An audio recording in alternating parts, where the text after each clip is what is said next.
Estás escuchando Mesilá, el devocional semanal donde buscamos prepararte el camino y profundizar tu relación con Dios. Soy tu anfitrión, Luigi González, y te quiero dar la bienvenida. Espero que disfrutes el episodio de esta semana. ¿Cómo eran los discípulos de Jesús? ¿Cómo habrá sido caminar con ese grupo mientras aprendían de Jesús? Seguramente era el grupo de discípulos más raro de toda la historia. Su objetivo era ser como su maestro. Pero a diferencia de todos los otros discípulos judíos de rabís en ese tiempo, ellos no se ganaron su puesto. Ellos no fue por buena memoria, por responder preguntas o por sus buenas notas. Ellos fueron elegidos personalmente por Jesús.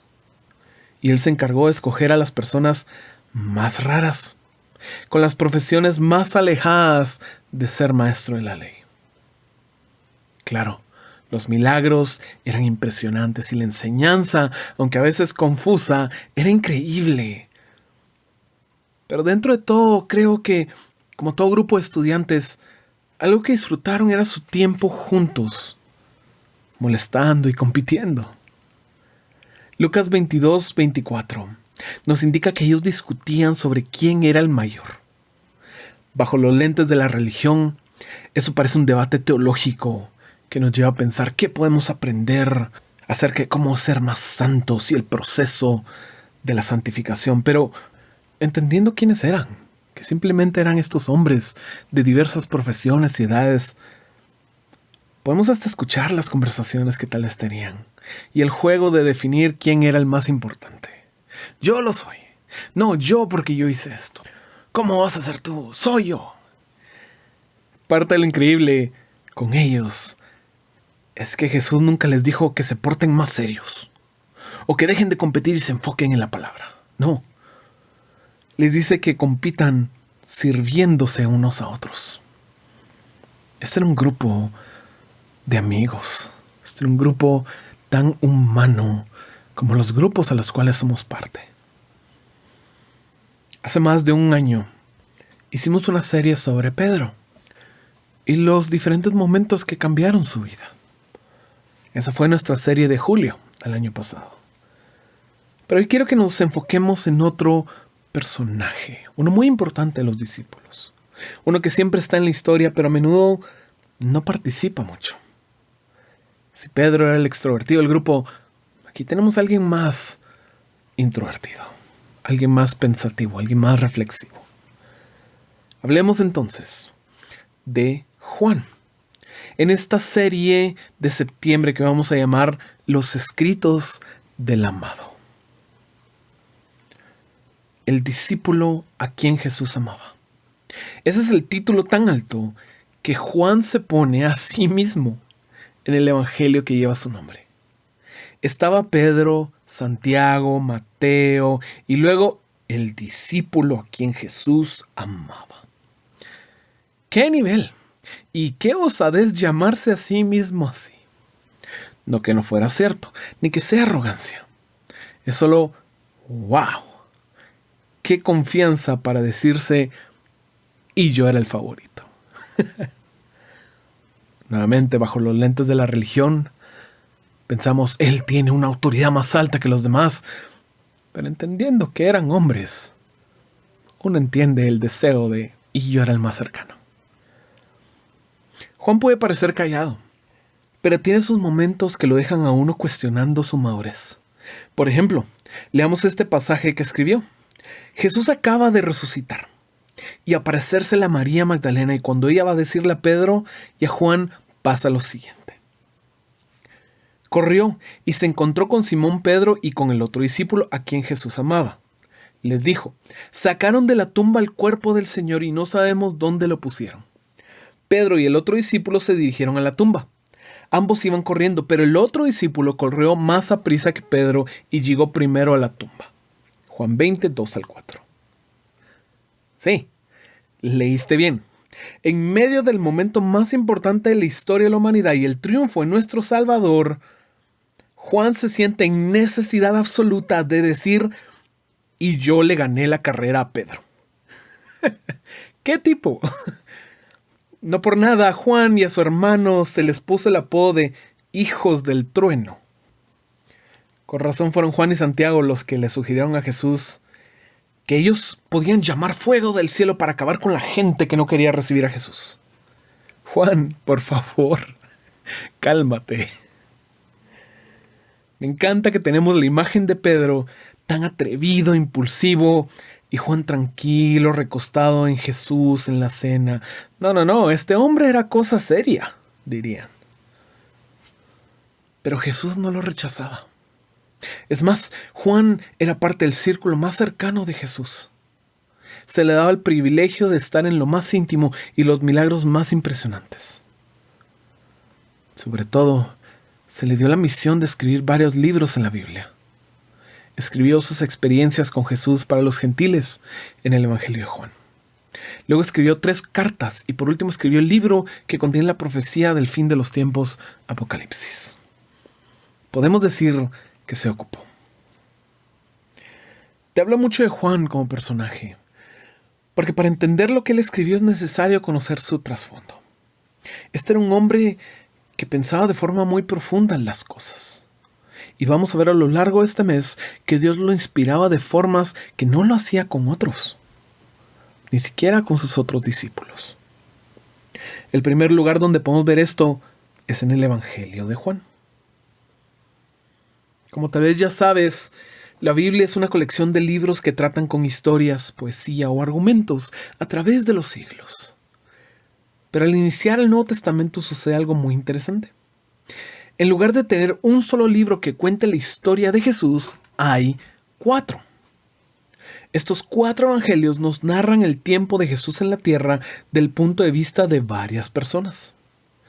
Tenemos 2 autores que estuvieron físicamente con Jesús, siendo Mateo, el recaudador de impuestos, y Juan, el que se proclamaba el favorito.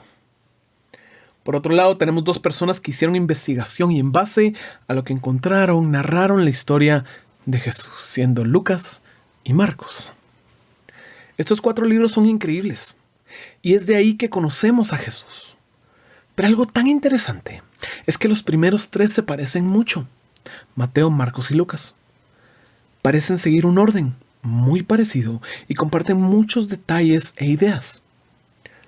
Pero de último hay un evangelio muy peculiar, escrito por este discípulo llamado Juan.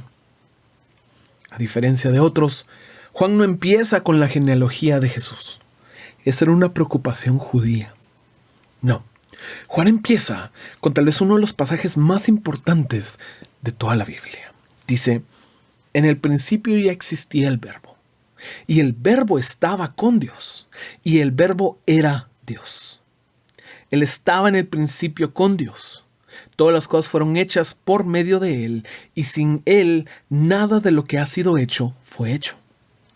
En Él estaba la vida, y la vida era la luz de los hombres. Juan 1, 1 al 4. Juan empieza a hablar de este verbo, en griego logos. Esta idea no estaba en el Antiguo Testamento, era una idea filosófica del tiempo. Se creía que existía algo poderoso que permitió la creación del universo. Los filósofos discutían y habían discutido por mucho tiempo sobre el logos, el verbo.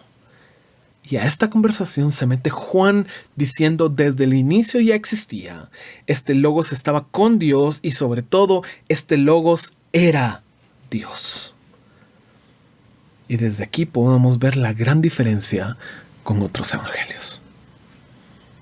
Ahora, Jesús es 100% humano y 100% Dios, sin duda y sin espacio para discutirlo. Pero los evangelios, en su intento por dirigirse a ciertas audiencias diferentes, deciden resaltar ciertos aspectos. Jesús como el buen maestro, Jesús como el hombre perfecto, Jesús como alguien a quien podemos acercarnos, pero Juan va en otra dirección y nos presenta a Jesús como el Hijo de Dios. Más adelante en el mismo capítulo Juan dice, el Verbo se hizo carne y habitó entre nosotros y vimos su gloria, gloria como del unigénito del Padre, lleno de gracia y de verdad. Juan 1:14. Y esto es tan increíble. Juan estuvo tan cerca de Jesús que no hubiera sido raro si no lo hubiera presentado como ese amigo fiel o ese Jesús tierno, amable, dulce, o que hubiera resaltado su bondad o su carácter alegre. Pero no. El amigo de Jesús lo presenta como el Hijo de Dios. Como Dios hecho carne, como ese verbo viniendo a nosotros. Y durante todo el libro se describen milagros y enseñanzas con el propósito de presentarnos un Jesús que es divino y que tiene una conexión especial con el Padre. Sin dejar su humanidad, se resalta esta parte. Nosotros vemos algo así y pensamos, no podemos acercarnos. No podemos hacer lo que Él hacía. Jesús es especial, Jesús es la excepción. Pero ¿sabes algo muy bueno? Que el que decidió presentar a Jesús como el Hijo de Dios fue el que Jesús llamó su amigo. El que Jesús permitía que se recostara sobre él en la cena.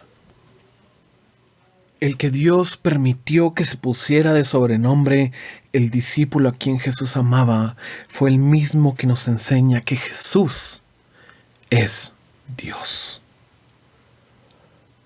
El Evangelio de Juan es generalmente el lugar donde empiezan nuevos cristianos.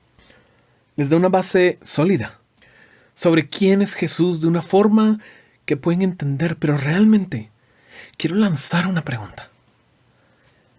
¿Entiendes el mensaje tan hermoso de Juan?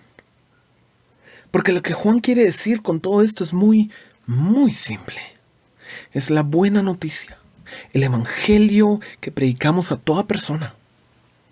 La buena noticia es que Dios, siendo tan santo, divino y justo, decidió por su cuenta acercarse a nosotros. Eso fue lo que Jesús hizo al venir a la tierra. Eso fue lo que hizo al acercarse a Juan. Y eso es lo que hace con nosotros día tras día. Acercarse.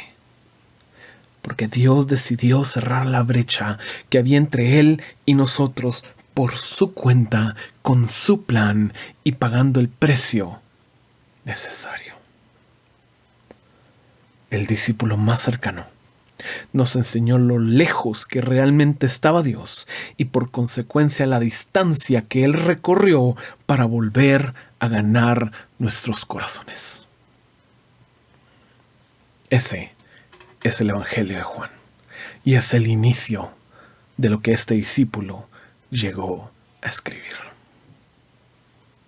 Deseo que encuentres en este libro la cercanía que Dios busca de ti y que tu camino se mantenga siempre despejado. Gracias por escuchar.